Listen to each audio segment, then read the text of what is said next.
Welcome to the Vietnamese lesson for beginners. We shall continue to mix both consonants and vowels to generate complex tones in Vietnamese. We shall commence with the series.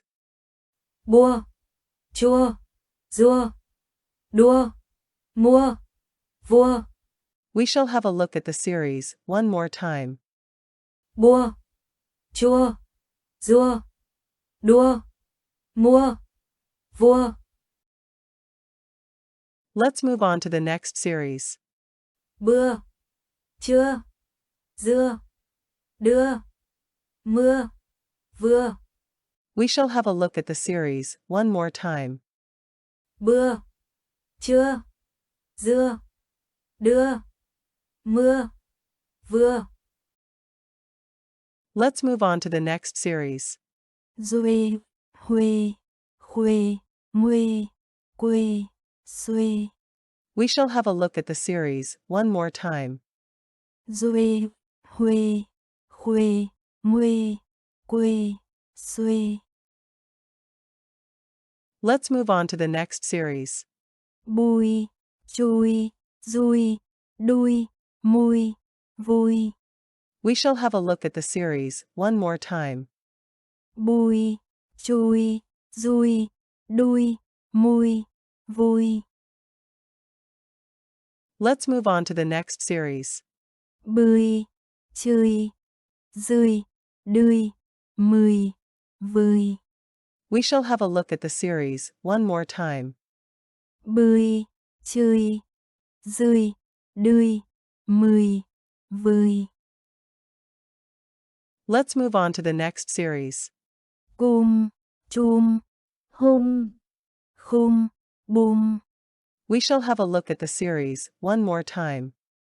Côm, chôm, hông, khôm, bôm. Let's move on to the next series. Vom, phôm, dôm, dôm. We shall have a look at the series one more time. Vom, phôm, dôm, dôm. Let's move on to the next series. Hơm, khơm, bơm, vơm, phơm, sơm. We shall have a look at the series one more time.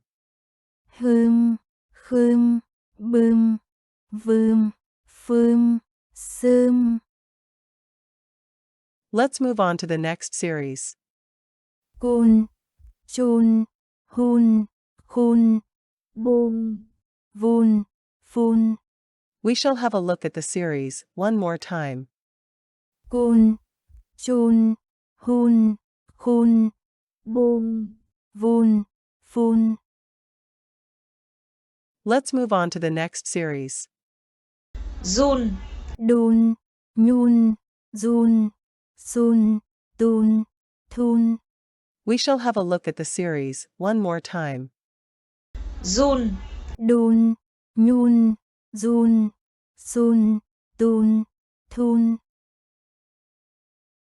Let's move on to the next series.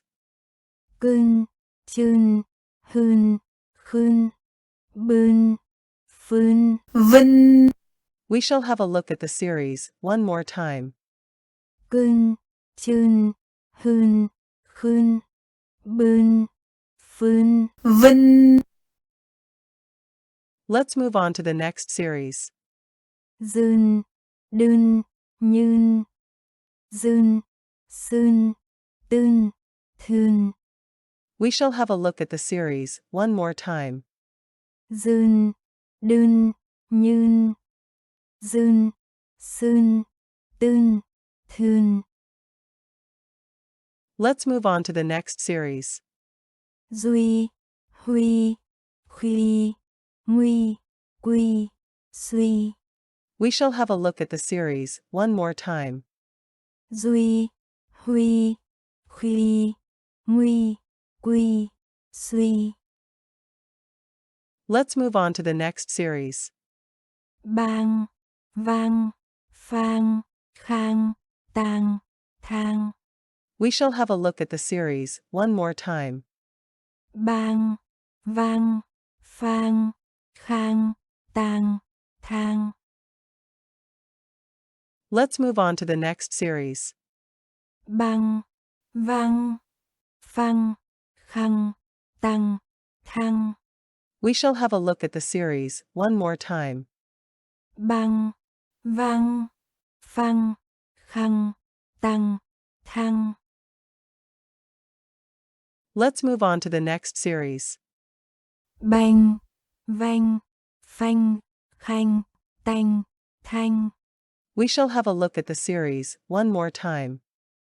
Banh, vanh, phanh, khanh, tanh, thanh. Let's move on to the next series. Biên, chiên, hiên, kiên, khiên, tiên, thiên, viên. We shall have a look at the series one more time. Biên, chiên, hiên, kiên, khiên, tiên, thiên, viên. Let's move on to the next series. Biêu, chiêu, hiêu, kiêu, khiêu, tiêu, thiêu, viêu. We shall have a look at the series one more time.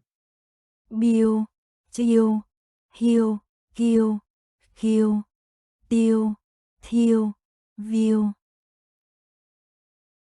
Let's move on to the next series. Binh, dinh, đinh, phinh, tinh. We shall have a look at the series one more time. Binh, dinh, đinh, phinh, tinh. Let's move on to the next series.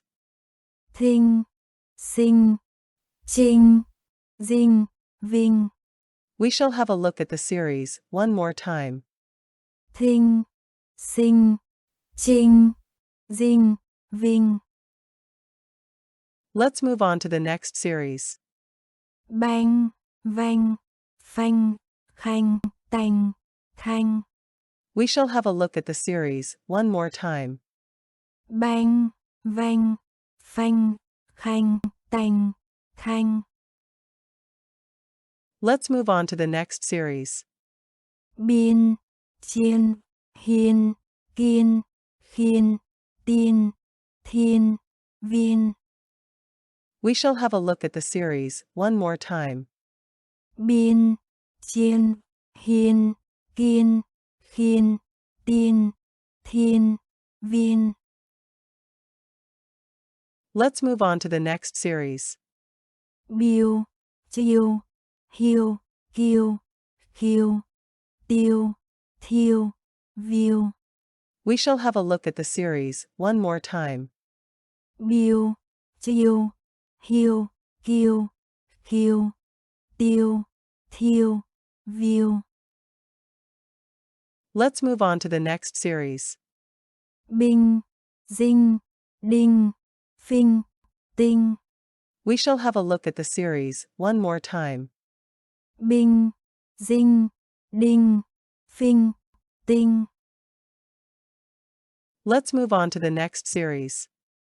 Thinh, sinh, trinh, dinh, vinh.